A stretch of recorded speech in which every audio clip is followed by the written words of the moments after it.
Now, when I rode Royal Enfield's Himalayan up in Shimla, I went, well, quite a bit gaga about the motorcycle. And since then, I've just been thinking, did I miss out anything? Is it really that good? And so we've really been looking forward to getting the Himalayan on our home turf to see just how good it really is. And once we got it, we had to test it and, of course, pitch it against some other motorcycles. The most notable one here, of course, is that Mahindra's Mojo, the other modern tourer that's on sale in India today. And the motorcycle out back there is Royal Enfield's Thunderbird 500, which we feel is a popular pick for people who want to go wandering across the immense country that India is. And that will be the yardstick that the Himalayan is pitched against to see just how much of a step forward it is from Royal Enfield. And to see what's what, we decided to ditch our usual ride routes and headed down to the Konkan coast.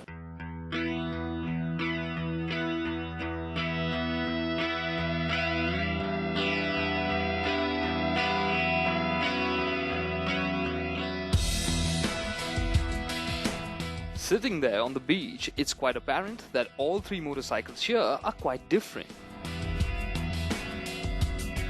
The Himalayan, with its tall stance, 220mm of ground clearance, its long travel suspension, the exposed and ultra-rugged chassis and minimalist design makes it quite clear that it is designed to go far and is ready to take a beating along the way.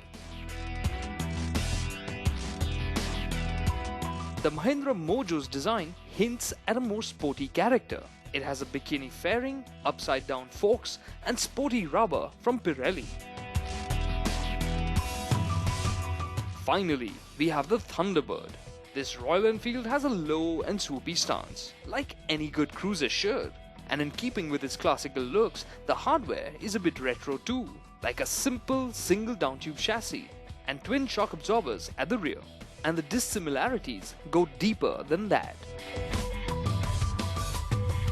Now these three motorcycles, quite different, and you can see that in terms of their engine design. The Mahindra Mojo comes with a liquid-cooled, fuel-injected engine with dual overhead cams and a 4-valve head. The Royal Enfield Himalayan comes with a simple 2-valve head, is air and oil-cooled and is only carbureted for now. And here we have the Thunderbird 500, which is only air-cooled and, well, does get fuel injection. But what difference does this make once they're out on the road? Let's find out.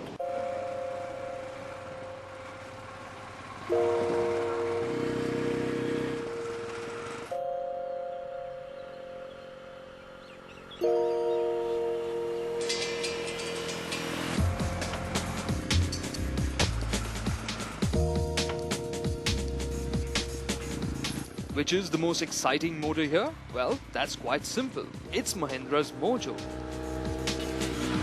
With 27 horsepower, a 4-valve head and a 6-speed gearbox, this is one quick motorcycle and it loves to rev. Which means in terms of acceleration, it is the quickest and it also has the highest top speed. What makes it even nicer to ride is that the clutch action is light and the gear shifts are precise and slick.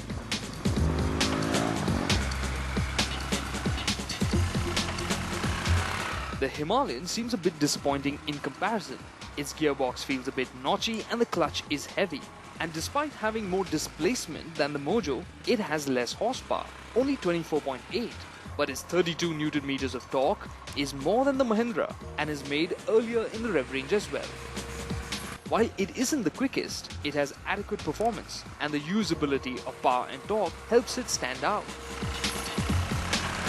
Whether overtaking or just ambling around at low speeds, the Himalayan does it with a simple fluidity. Cruising on the highway at speeds between 80 to 110 kph is thoroughly enjoyable. The big daddy here is the Thunderbird 500. The UCE motor is a simple, air-cooled, pushrod-equipped 2-valve design. But thanks to the extra displacement, it delivers the most power and torque, 27.6 horsepower and 41 Newton meters, which is a whole bucket load more than the others. At a true top speed of 133 kph, it is faster than the Himalayan. But sustaining those speeds for long will be extremely tiresome as the vibrations get incredibly annoying. Instead, the Thunderbird prefers to be ridden at a leisurely pace. Keep the needle under 3000 RPM and it feels super sweet, with the thump keeping you company. Ride these two back to back and it's amply clear that the Himalayan is a couple of generations ahead when it comes to the engine, because it just feels smoother, it has better cruising ability. So it's traded up a bit of that old Royal Enfield character for usability, and I'd be happy to live with that trade-off. On the other hand, you have Mojo, which has a lot of performance on offer. Clearly the smoothest motor, the quickest motor, the most responsive one as well. But is it the best for touring? I don't quite think so, because the gearing feels quite short, and even when you're sitting at 80, 90, 100 kilometers an hour in that range, it just doesn't quite feel at ease. It's always eager to go faster, and that's not quite what you want when you're in the mood for touring. And that's where the Himalayan really hits that sweet spot and lets you sit back, enjoy the ride, even though it's not going to go much faster. So that's on straight roads. But what about when things get winding? The Mojo has the most promising hardware. It's got upside down forks, a monoshock at the rear, 17-inch wheels wrapped with Pirelli's Diablo Rosso 2 rubber, and there's a 320mm pedal disc at the front and a 240mm disc at the rear. The ingredients are mouth-watering. But sadly, the final result is far from lip-smacking. In this company, the Mojo just didn't feel as confidence-inspiring. The chassis is the weak point. The Mojo feels heavy to steer at low speeds, and as the pace increases, it bucks and weaves. And not just in corners, even in a straight line. And when you toss it into a corner, it runs out of clearance all too soon. The front brake has plenty of bite, but it feels squishy. Meanwhile, the rear brake is too sharp and easy to lock up.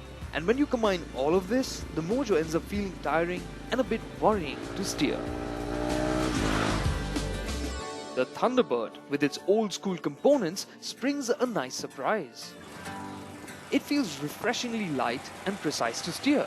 The feelsome front brake made it more confidence-inspiring to use as well. And though it has the shortest wheelbase, it was quite steady at highway speeds and fairly agile in corners as well.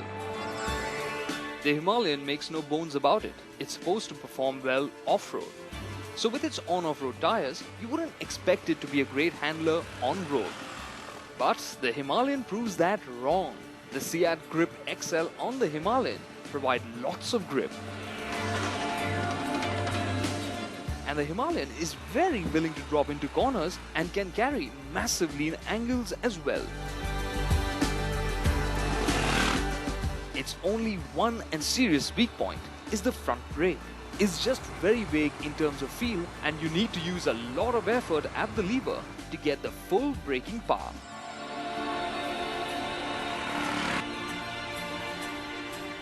What makes the Himalayan all the more enjoyable as a tourer is the way it steers. It's got an incredible sense of stability, yet at the same time it'll flow smartly through a set of winding roads, and along with that, it also has this one thing extra, and that's its off-road ability.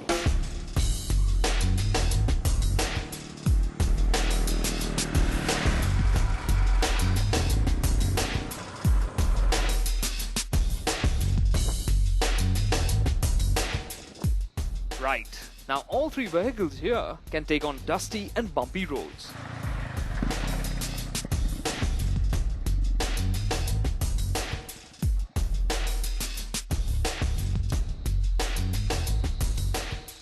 But while two of them will tread with care, the Himalayan will look for wilder stuff.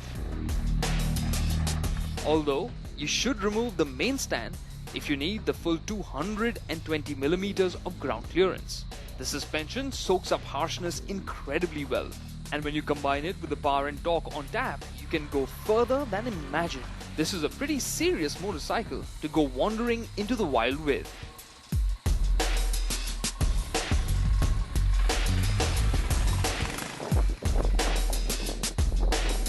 Being on the road or off it, that's the fun stuff.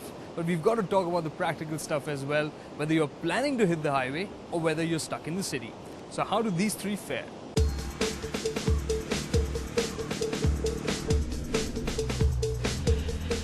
Well, first and foremost, when it comes to covering long distances, the Himalayan is the best. Its seating posture, seat, and suspension setup make it quite tireless. It is also the most comfortable to tackle city streets with, as the suspension can really soak up bumps at low speed, and it is capable of making U-turns just about anywhere. Build quality is good, and overall the machine performed very well. The only hiccup, the bolts of the sari guard came loose and it fell off. The Thunderbird can tackle the city quite well, but its short travel suspension can get a bit lumpy, and you do feel that even on the highway, especially over broken surfaces. One advantage that the Thunderbird has for touring is its 20-litre fuel tank, but the Mojo does even better with a 21-litre fuel tank. But on other fronts, the Mojo isn't quite as impressive. Its stance is a strange mix of commuter, like the footpeg position, while the handlebar is set on the sportier side. And while the suspension feels adequate at times, it can feel harsh at others. And the seat isn't the most comfortable either.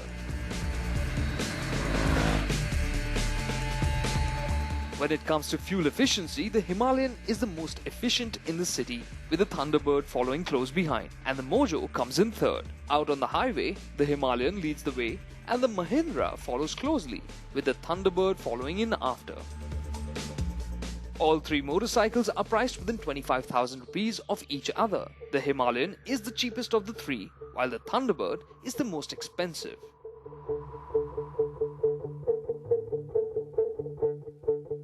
On our ride down, we got a lot of clarity. Royal Enfield's Thunderbird. It shouldn't be worried by the Himalayan, it should be thankful, because now it has the room and space to be itself, which is this easy-going cruiser, not an all-out tourer. Mahindra's Mojo is really trying to fit the bill of a tourer, but it isn't. The engine isn't relaxed enough, and the overall ride quality needs to be more pliant for that as well. You could argue that it is a sports tourer, but for that, it would need a stronger chassis and far better handling. Which leaves us with Royal Enfield's Himalayan. Well, we were quite impressed with it earlier, and now after this ride, I have to admit, I'm surprised. I like it even more. Yes, it has its shortcomings, the gearbox is feeling notchy, and the engine, the noise from it is just annoying. And of course, we could have done with more power.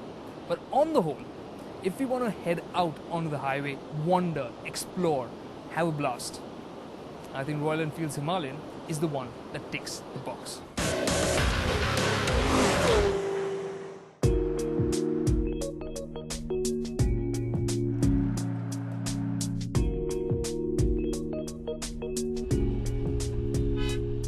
Well, I'm just finishing up a lot of work on the way to a shoot, and if you're like me and tend to get a lot of work done on your daily commute, whether it's to work or back, then you want something that's like this.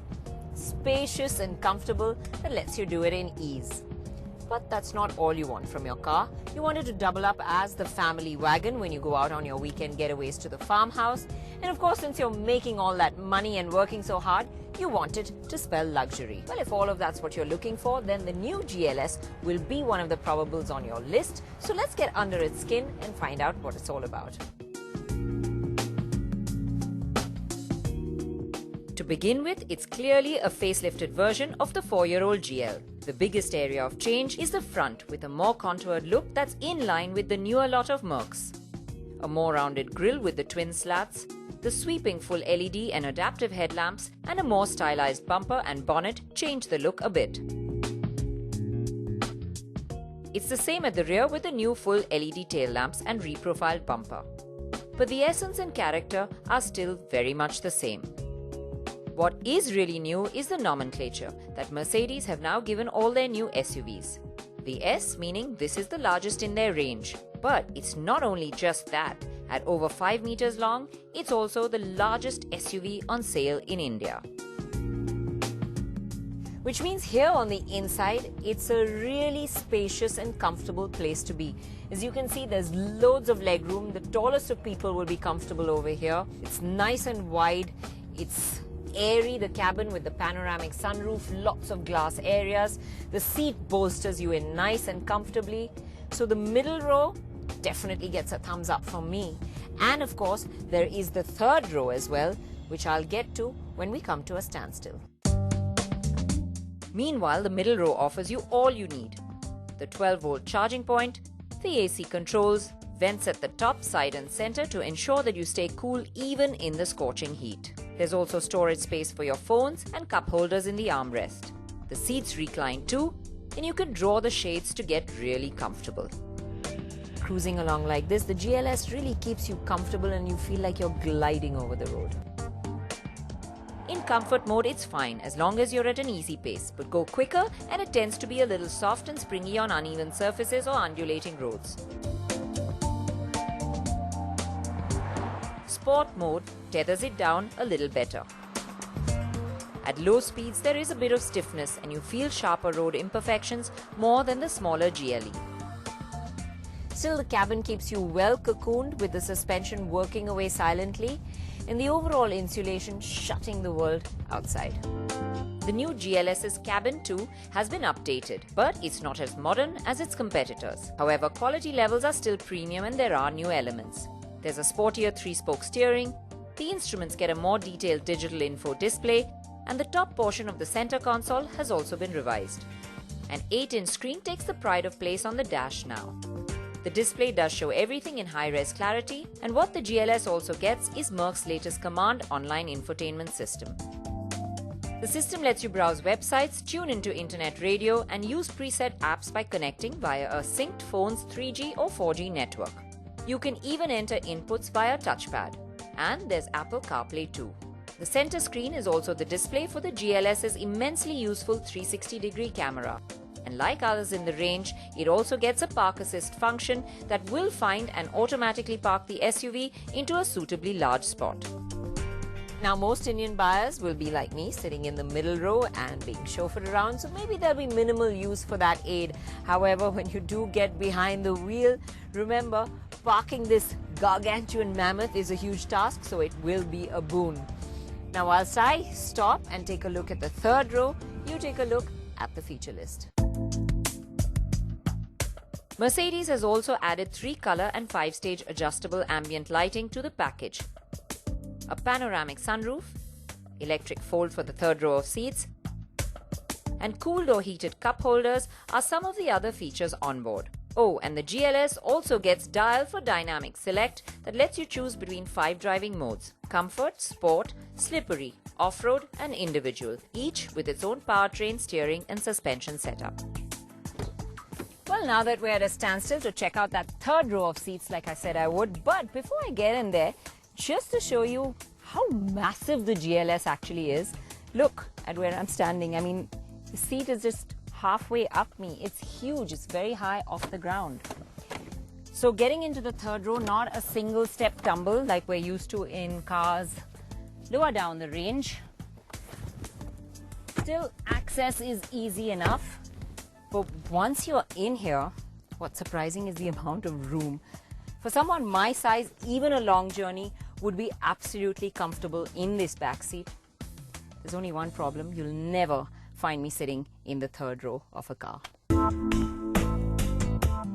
But that third row is surprisingly comfortable, considering that with all rows up, there still is a good amount of luggage space. And should you decide you want to take a smaller car along on the journey, I think you could fit a Nano in there with all the seats down. Jokes apart, it is truly huge. To power this mammoth is the 3-litre V6 diesel that maintains the 258 HP and 620 Nm of torque. But there's a new 9G-tronic gearbox that replaces the old 7-speed one. Now, the gearbox has made a difference and the engine feels more responsive, it's overall quicker too, and for the most part it does the job well. Still, it isn't as effortless as a Q7 and you do feel like you are lugging a load around. Still, the GL is quicker by 0.7 seconds to the 100 mark, getting there in just 8.2 seconds, which is pretty respectable for something this size. Kick-down accelerations are also better than before. You can switch to sport mode to get the best out of the power plant. But the GLS is more happy cruising along. So as long as you don't push too hard, you will never lack for power. Now, when you get into this car for the first time and sort of when you see it, you feel, oh my God, it's huge. How am I going to maneuver this? But even on narrower roads like this, strangely enough, I don't feel like it is so wide from behind the wheel, and I think it's the way the bonnet is shaped. It sort of draws you down to the center. so it doesn't feel imposing from behind the wheel, and what helps the feeling is the steering. Now the steering is light and easy, so it doesn't really let you feel the size of the GLS, but go around the corners and you definitely feel the size of this mammoth. It doesn't like to be hustled. So if you're looking for a sharp handling SUV, this is not it. This is an SUV more designed for comfort and leisurely driving. It does have all the electronics at hand to get over a fair bit of the rough stuff and ample ground clearance too. So taking it to the farmhouse will be a breeze as well. The GLS is just a facelift, and that shows because it doesn't feel quite as modern as the Audi Q7 or the Volvo XC90, which actually feel half a generation ahead of this car. But there's no denying it still has its strengths.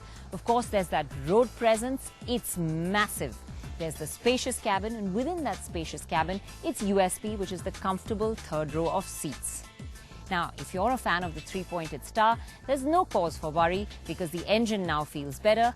And if you're looking for a comfortable, spacious luxury SUV, the GLS still does the job.